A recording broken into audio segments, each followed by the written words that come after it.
विद्यार्थियों के लिए भी सत्संग अमृत है, बेटियों के लिए सत्संग टॉनिक का काम करता है। क्योंकि 12 वर्ष की उम्र पार करने के बाद बेटी हो या बेटा जवानी के महल में प्रवेश कर जाता है। और जवानी एक आंधी और तूफान जैसे आती है, सब तहस नहस करके जब चली जाती है तब बुढ़ापा आ जाता है। कितने लोग जवानी की आंधी में उड़ गए, कितने लोग जवानी के तूफान में न जाने कहां चले गए। जवानी के तूफान को, जवानी की आंधी को कंट्रोल करने वाला यदि कोई है तो केवल सत्संग ही है, भक्ति ही है।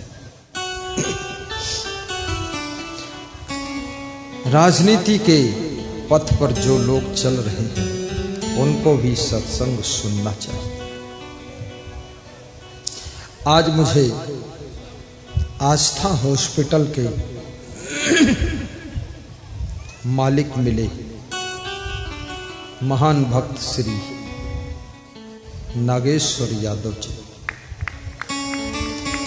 कह रहे थे आपका सत्संग यूट्यूब चैनल में सुनता रहता, राजनीति की राह पर चलने का कुछ मन हो गया है कि थोड़ा राजनीति भी कर लूं। तो मैंने उनको 2-1 फार्मूला बताया है क्या करना है। बैठो।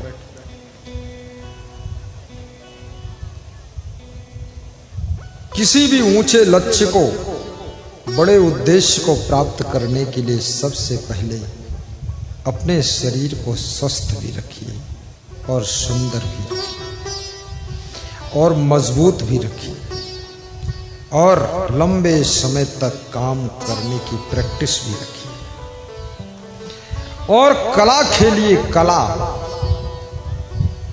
जैसे आपने बच्चे को देखा होगा, बच्चा खेलता है तो बस खेलता है, खेलने में डूब गया, और सोता है फिर सोता है अंधाधुंध। फिर डर नहीं उसको कि कोई सांप आएगा, ऊपर चढ़ जाएगा, क्या होगा, सोता है। ऐसे जिंदगी भर इस कला को सीखो, गहरी नींद सोना भी सीखो, समय पर जागना भी सीखो और फटाफट काम करना सीखो, सही डिसीजन लेना सीखो। और याद रखना, थोड़ा सा लोगों को क्षमा करना भी सीखो। पूरा संसार माया से ओतप्रोत है। यहां जो लोग तुमको बहुत मानते हैं उनसे भी गलती हो जाती है, गलतियों को क्षमा भी करो। अगर गलती रुलाती है तो राहें भी दिखाती है। मनुज गलती का पुतला है, ये अक्सर हो ही जाती है। और गलती को जो सुधारे उसे इंसान कहते हैं, पराया दर्द अपनाए उसे भगवान कहते हैं, उसे भगवान कहते हैं।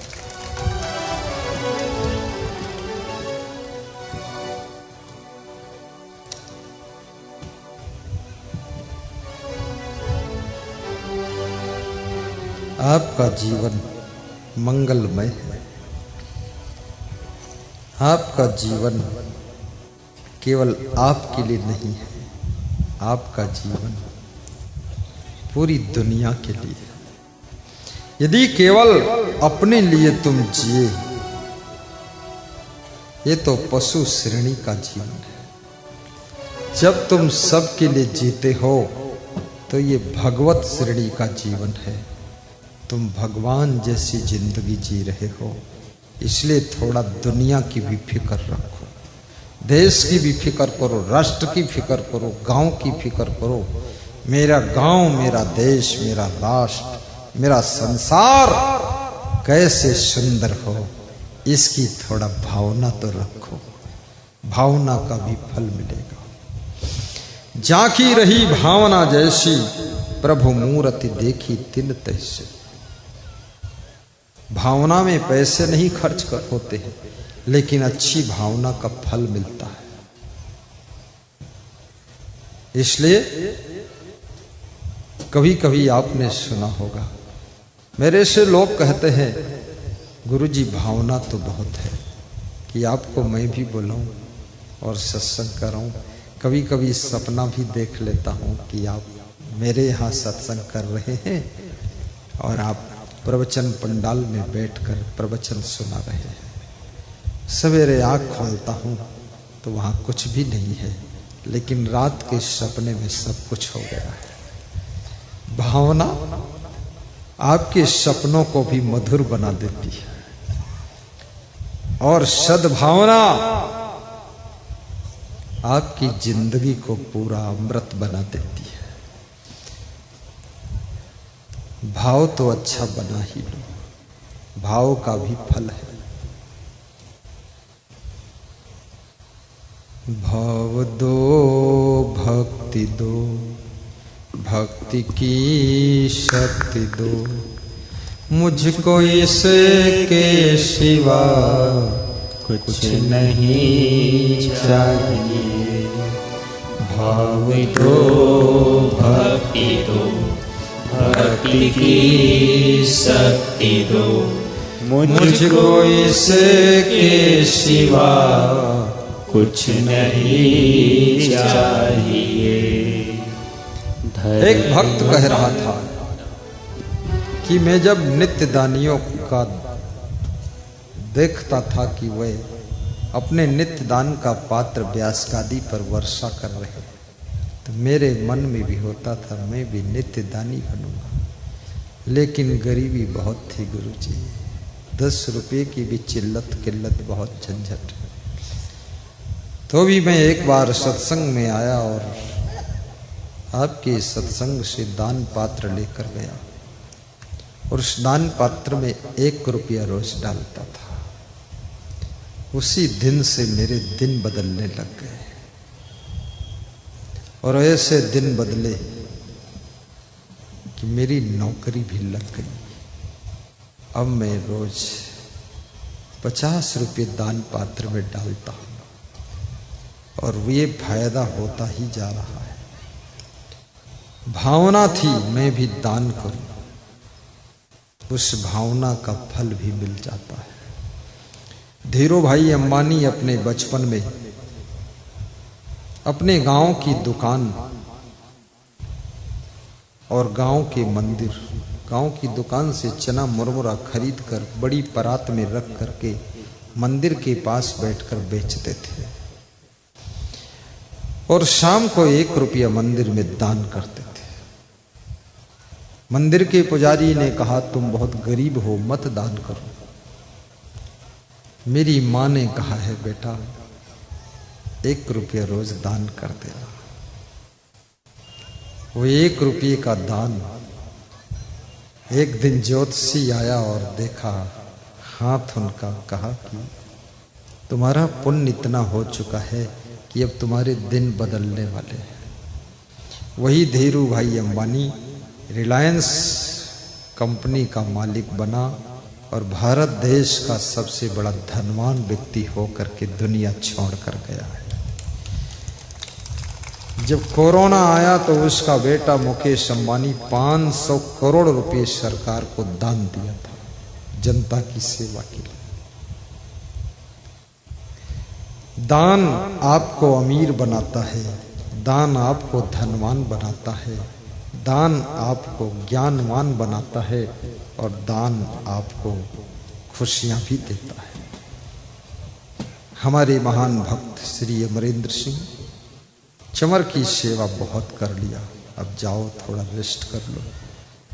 अब हमारे चंदन मालाकार का नंबर आ गया है। नंबर अपने आप बदलता है, जो नंबर लेना चाहता ले लेता है। नंबर चल ही रहा है।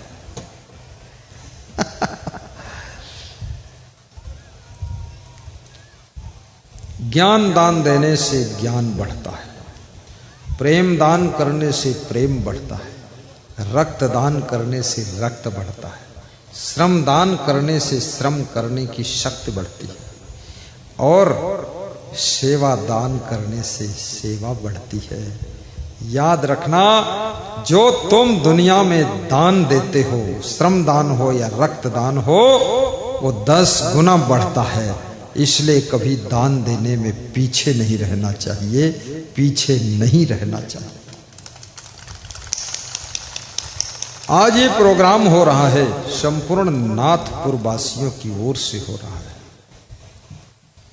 किसी का 100 रुपया भी इसमें दान आया है कमेटी में, किसी का 50, किसी का 200, किसी का 500, किसी का 1000, किसी का 5000, 2000, 10,000, किसी का थोड़ा और ज्यादा आया है। लेकिन ये नहीं हम कह सकते हैं कि ये प्रोग्राम किसी एक से हो रहा है, ये प्रोग्राम पूरे ग्राम की ओर से हो रहा है, पूरे ग्राम की ओर से हो रहा है।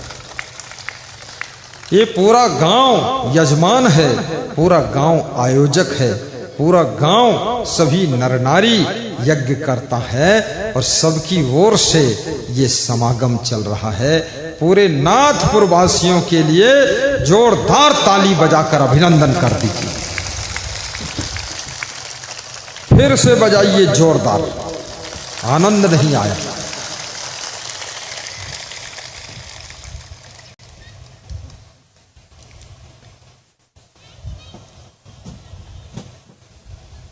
धन्य है ये गांव। मैं 15 मार्च को पधरौनी आया था यहाँ और 31 मार्च को प्रोग्राम करने आ गया। केवल इनको तैयारी के 14 दिन बचे थे। 14 दिन में इतने बड़े आयोजन की व्यवस्था जमाना बहुत कठिन है। मुझे वो फील्ड दिखाया था जहाँ भोजन भंडारा है। बोले यहाँ हो जाएगा, तो हमने कहा हो जाएगा। मैं हो जाएगा बोल के चला गया। फिर सबने हिसाब किताब लगाया और इसमें नहीं होगा। फिर गेहूं काटा पूरा, ये थोड़ा थोड़ा कच्चा था तो भी काट दिया। बोले प्रवचन इधर भंडारा उधर। गुरुजी तो बोल गए हैं, लेकिन हाथी 2 फुट की जगह में नहीं बैठ पाता है। हाथी के बैठने के लिए भी 50 फुट चाहिए, नहीं सूंड घुमाएगा तो। बड़ी लंबी चौड़ी व्यवस्था किया और प्रचार भी इतना तगड़ा हुआ है। जो जो लोग प्रचार करने के लिए गए, पोस्टर चिपकाने के लिए गए, होर्डिंग बांधने गए, पर्चे बांटने के लिए गए, उनको व्यास गादी विशेष आशीर्वाद देती है कि इतनी तपती हुई धूप में, धूल में खड़े खड़े सब बांधा होर्डिंग प्रचार किया। और प्रचार को देख देख करके जनता जनार्दन का यहाँ पर मेला लगा हुआ। भगवान के राष्ट्रीय संत संग्रह भगवान के ये मेला लगा हुआ है। ये भी कोई कुंभ मेला से कम नहीं है। सुन लो मेरे भाई बहना, बंदगी हमार है। लगता नाथपुर गांव में घर घर